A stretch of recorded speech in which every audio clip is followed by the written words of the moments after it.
And welcome to a new season of Change the World with Shaw TV. My name is Guy Dauncey, and on this show I like to interview people who have crossed my paths in one way or another, who share my passion for making the world so much better than it is, and heavens above, we need to change the world. I'm looking for people with big, bold ideas, and today my guest is Mech. Welcome.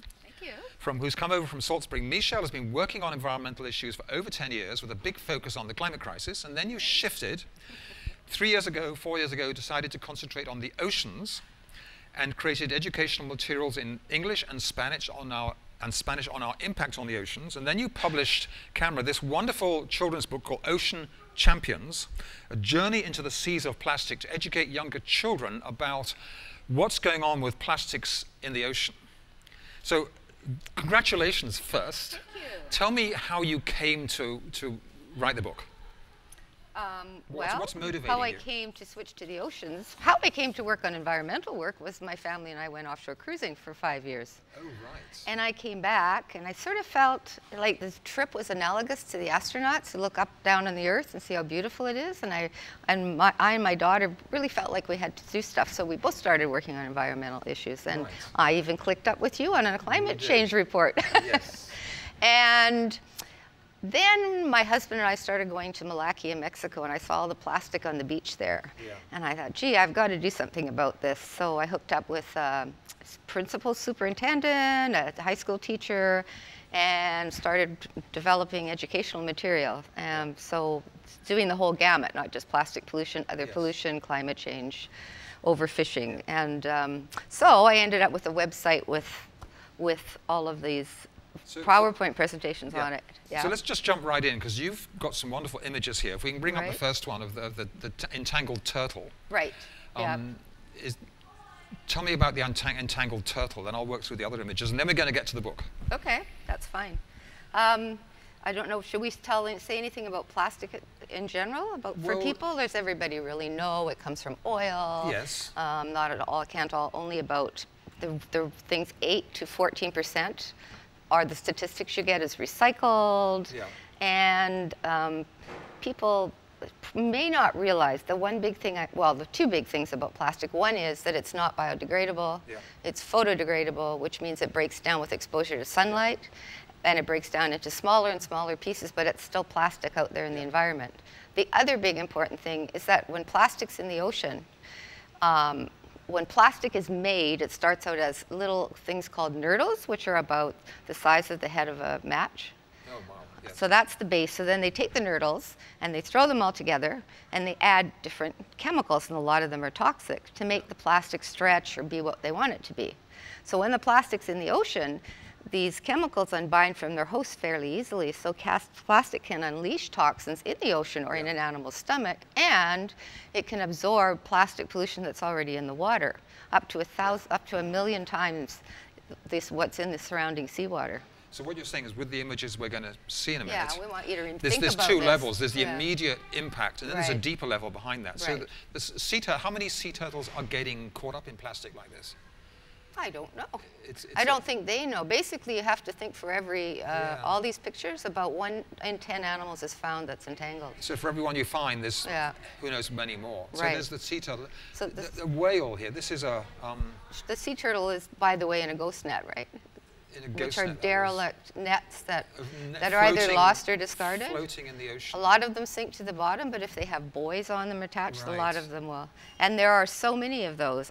They did a 12-year cleanup in Puget Sound, and they pulled out 5,666 derelict fishing nets, more than 3,800 crab and shrimp pots, and they found in those nets dead almost 500,000 animals, from seals to seabirds to salmon to invertebrates.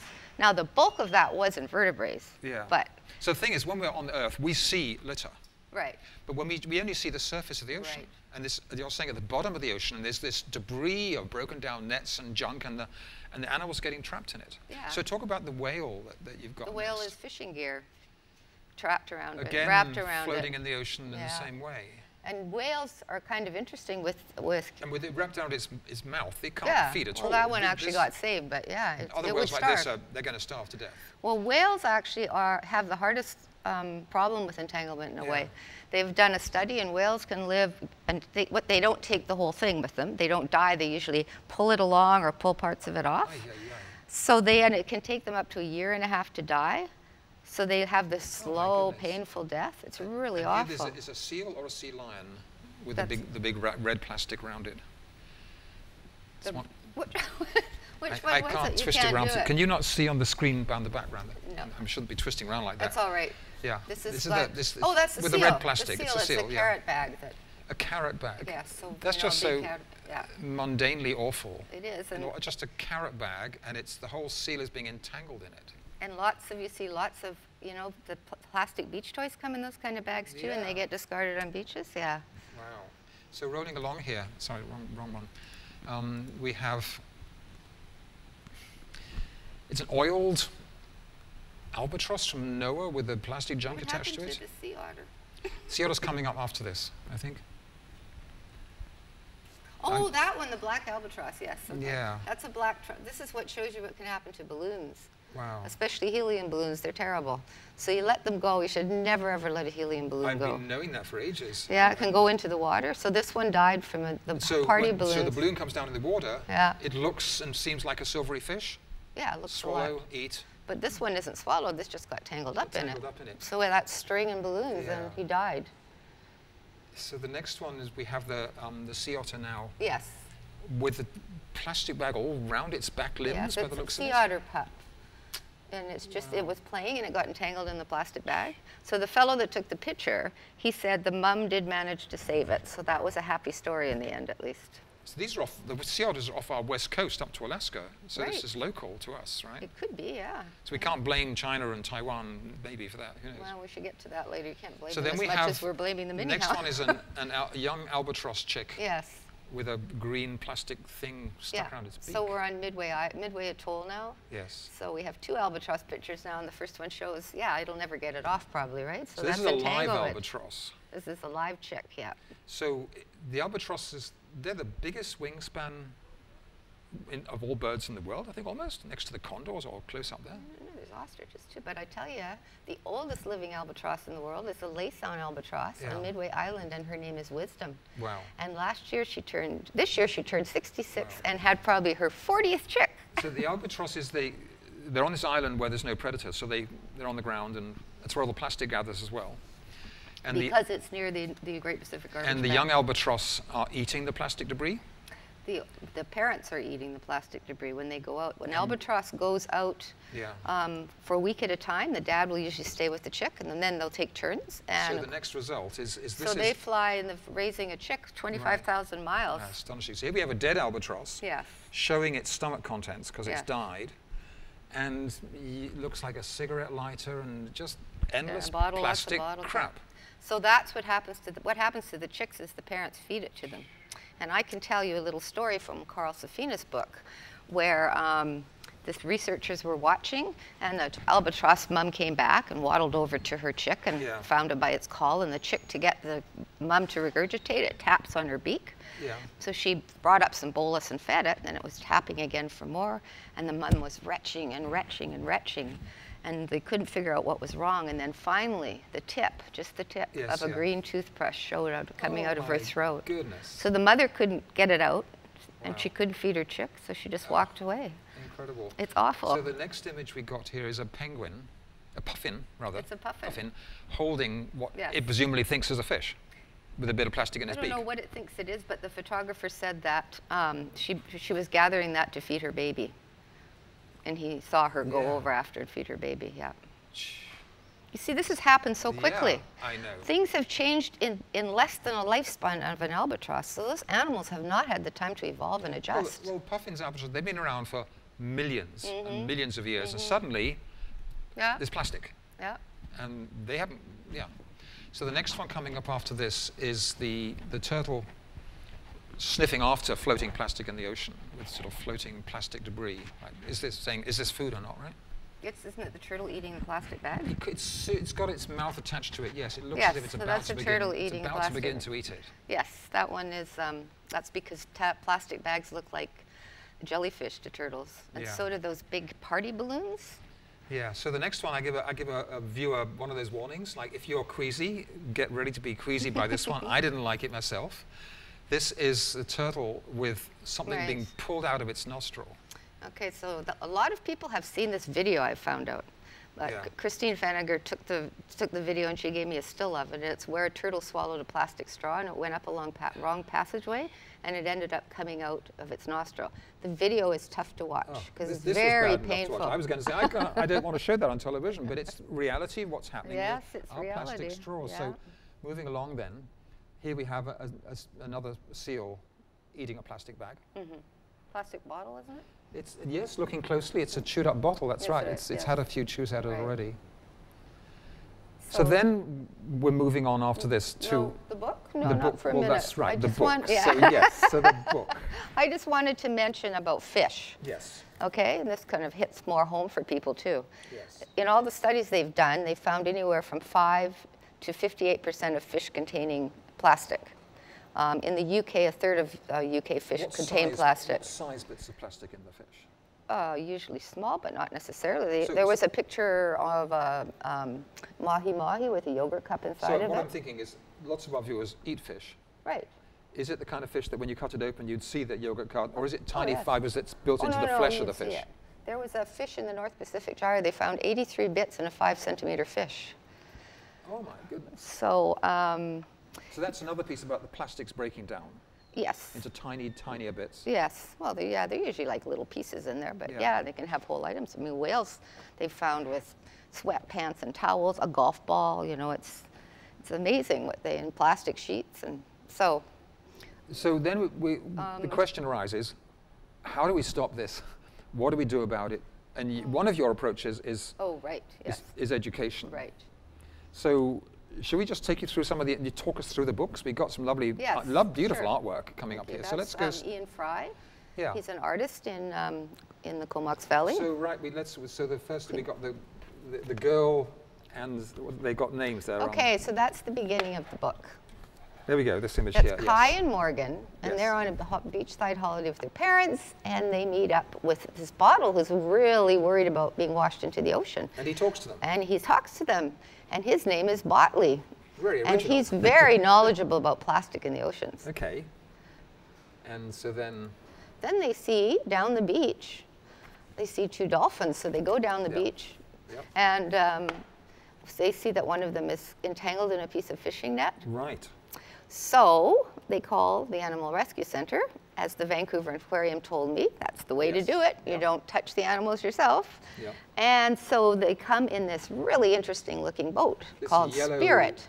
Little yellow submarine boat. It's actually a super submarine, sort of like a magic school bus. It can go really fast underwater and really fast on the surface. Right, so it goes deep underground. So they get invited to go on the boat. I haven't done the exact order of the book, just to confuse you. So they get invited to go, and their parents say okay, and they take them to see other entangled animals. Right, and so one of the things they see is the blue heron. The heron with the rings on its neck, and they also see lots of garbage on the beach. On the left hand, there's a Pepsi can, there's a Nestle can. Mm-hmm. Oh my goodness, yes. Yeah. And so the journey continues then? The journey continues. And then they come to where they got a call to help these 2 sea lions. This is very, very common here. Like Vancouver Aquarium has a rescue program, and they do this a lot. So the thing is, it's fishing line around the adult's neck, and it's a plastic packing strap around the baby. And of course, as the baby grows, it gets trapped in it. Yeah. So they're still in this Spirit submarine thing. Yeah, you're not going to find it. Traveling going along. Back. I know, I'm going to go forward on my images here. There you go. Because now you've got, this is the clouds and the sun. And so in between, on the trip, while they're getting to these different places to see these different animals, they learn all sorts of things about the ocean. So this is where they learn why our oceans are so important. And beyond the water cycle, which a lot of the kids that I've talked to in schools already know about, they learn about how we get half our oxygen out of the ocean from the phytoplankton. Now clouds gather over the mountains and lots of other things. Water evaporates up and comes down again. All So it's a stuff. whole little lesson. Yeah, and how it affects our climate and everything. Yeah. And then they also learned some more things about plastic in the ocean. So the next slide shows, it's, I believe, is it fish caught in a yeah. net. So there's a ghost net again. So we put ghost the net. ghost net in the book, right? Yeah. There was Yeah. Ghost net. Wow. we talked about that before with the sea turtle. Yeah, for sure. So they can be either that balled up net, Yes. right, a chunk, or it can just be a piece that was left drifting from a gill net or something like that. And of course, it catches animals, and if those animals need to breathe, like sea turtles and seals, So it's like you taking your family to market.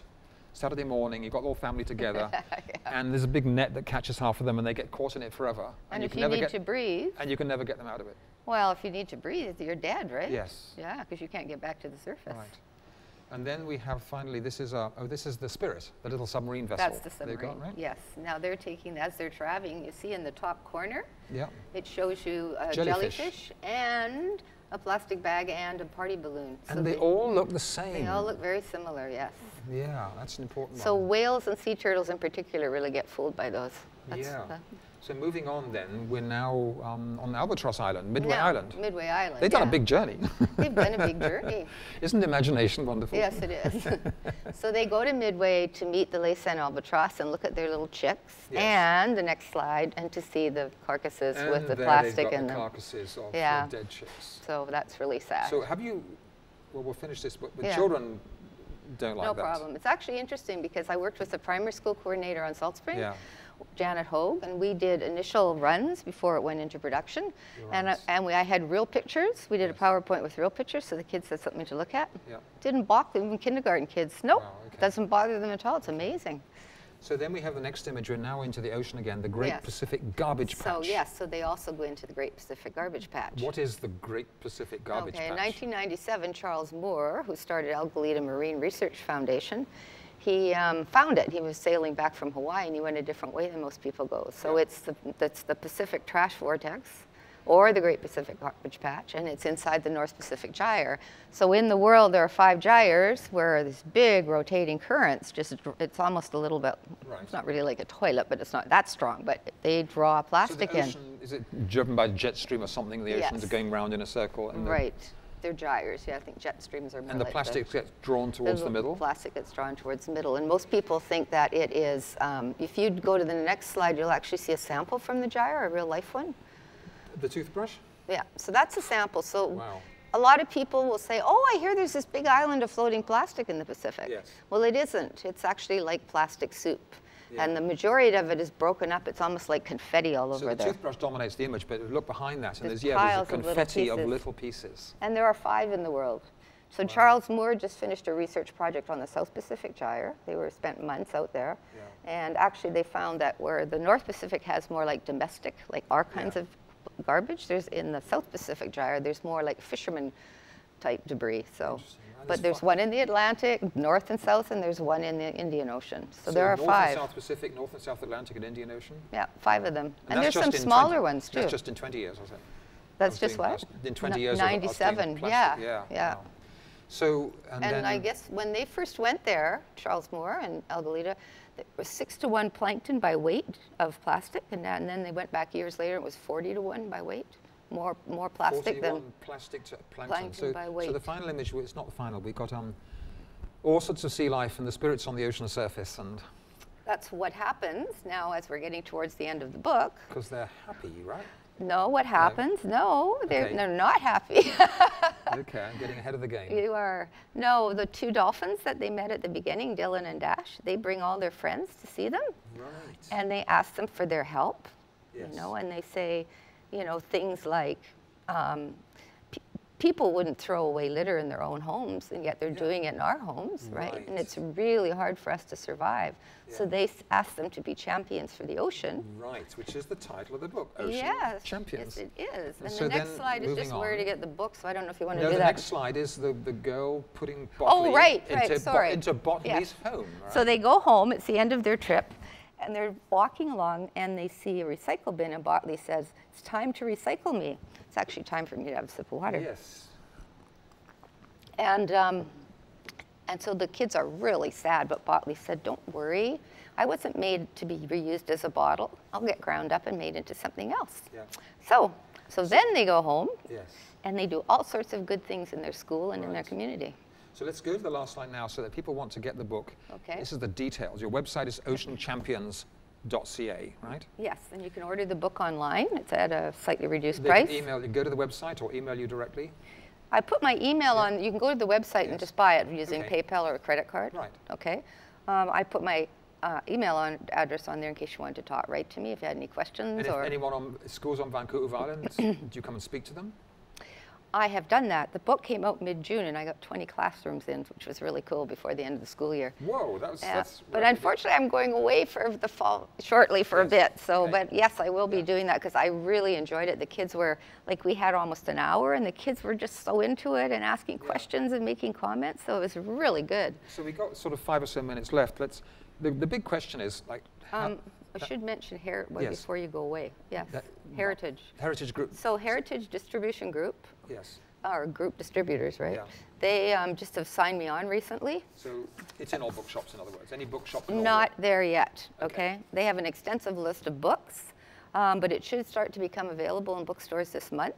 Oh, that's great. And if you don't find it in your bookstore, most bookstores in Western Canada do deal with them. You can ask them to bring it in. Totally. Yeah. Totally. Yeah. So how do we go about tackling this problem? It's, we have to learn to recycle properly, but I thought we were doing that at the end tomorrow. Yeah, but in terms of the big picture, there's this Dutch guy, Boyan Slat, for instance, who's got this big ocean machine. He's an 18-year-old, and he thinks we can gather it up in the ocean. Is that going to work? He's actually 20 now, I think. Yes, maybe 22. So. Yes. Okay. Well, he's gotten a lot of press. There's been a lot of other people with projects, but somehow he got the public's heart. And yes. Well, he was a teenager in Holland, That's and right. he dreamed up this huge, because he was distressed, the same as you are. Yes. And he dreamed up this big floating thing so that the plastic would float into the. But you're not so. No, well, the energy he's put into is admirable, but his feasibility study, according to Five Gyres Institute, wasn't totally complete. And basically, the way the thing works, there's these big booms that go out, and so there's a floating boom, and then there's some netting that goes down. I think it's 5 or 6 feet, and then that feeds in and it's collected. So some of the context he's planned this on is recycling this plastic.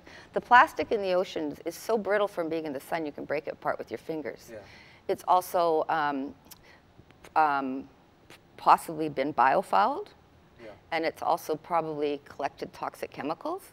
So, and it has to be separated to be recycled. It needs to be separated into different types of plastic. So you can't even identify it anymore.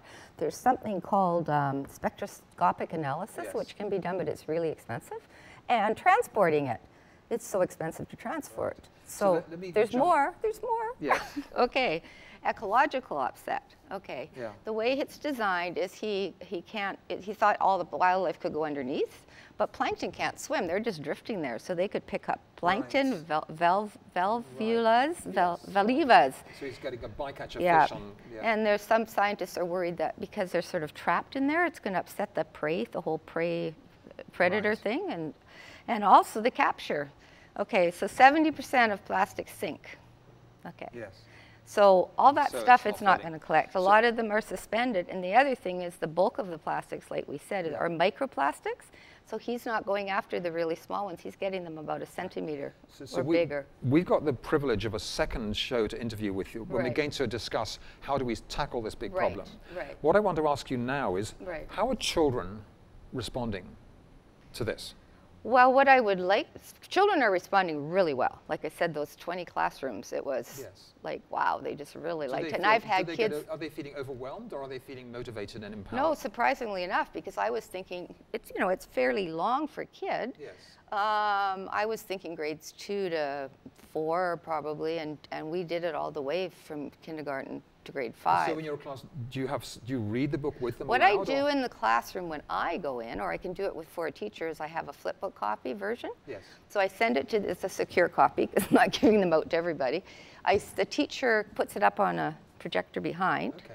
So whether she reads it or I read it, the kids have the book to look at, so they have something to watch all the time, right? And like I say, they have so many questions and they're so interested. But because it was towards the end of the school year, I didn't we didn't get into projects, but what I Okay. would like to see, and in the back of the book, we can look later, there are some Yes. suggestions, that we can get these kids doing things. Something. Because to nag their parents, right? well, yeah, the nag the parents thing is high on the list. But I think if we could get young children writing in about something or campaigning for something, Yes. people really look at Boyan Flat. He was 18, but you He's got 18, even yes. less, Yeah. younger children. When you're driving down the road, Right. you don't see the trash so much. But when you are cycling or walking, I live in very peaceful rural Yellow Point, Right. and I go running every Sunday morning, and I'm seeing Really? stuff tossed out the window, plastic this, plastic that. Well, it's so clean here compared to other countries. I mean, you go. I know. This is just with here what we think is so Unbelievable. clean. I've also seen photography of a whole truck in Taiwan or the Philippines coming up and emptying a whole load of plastic into the ocean because they don't have recycling Well, now programs. that you mention that, the amount of plastic that was going into the oceans is the equivalent of loading 1 truckload of plastic into the oceans every second of every day. Oh, don't tell me that. Every truckload, minute of every. A minute is bad enough. Yeah, every minute. No, it's every minute. A truckload every minute. Yeah, because there's 8 million tons going in.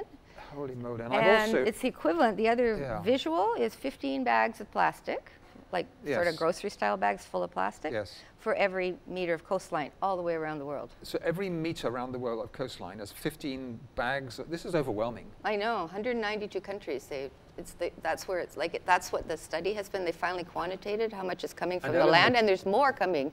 That's 80% from the land, and there's more coming from the ocean And sources. the ocean-going sailor, Ellen MacArthur, who founded, the MacArthur Right. Foundation, she's saying that by 2050 there'll be more plastic in the ocean than there is fish. Yes. I've heard that from more than one people. So if we don't do anything. So we're going to have our time has run out on this, Michelle, but we have this fortunate thing that we have ability to carry on. So if you like this, tune in next week, because we're going to carry on and go in deeper into how do we tackle this big plastics crisis. Right. Okay. So this has been Michelle. I'm interviewing Michelle Mech. This is her book, Ocean Plastics, which you can order through all bookshops. My name's and what? And from the website. And from your website, oceanchampions.ca. Yes. My name's been Guy Dauncey. It still is Guy Dauncey, actually. It is, actually. One of my contributions to changing the world is the book I've written. It's a novel set in the future called Journey to the Future, A Better World is Possible. Tune in next week for a continuation of this discussion on how we're going to tackle this plague of plastics. Thank you so much. Thank you for having me. Well, it's important work. Thank you.